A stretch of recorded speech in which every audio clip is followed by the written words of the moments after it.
Ahojte. Včera sme sa vrátili v nedeľu zo Zemplínskej Širavy. Sme si pospali, manželka bola na nočnej, prišla si pospala.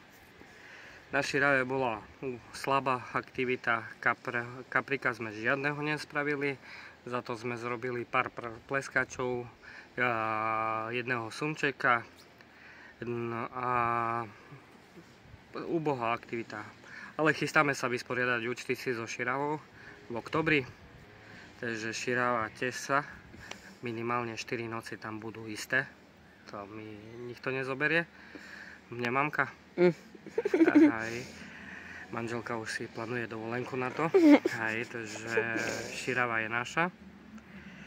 No a dneska sa naskytla taká príležitosť ísť pozrieť sa na Ružín, na ružínskych kaprov.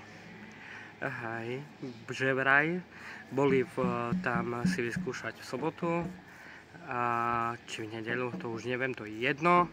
Aj, nachytali takých pekných kaprov, okolo 40 až 50 cm a dneska si ideme pozrieť ich na noc.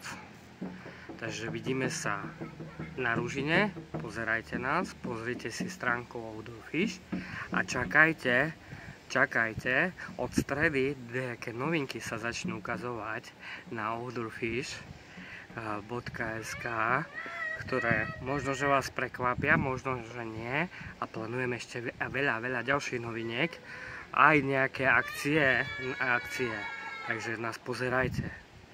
Čaute na Ružine.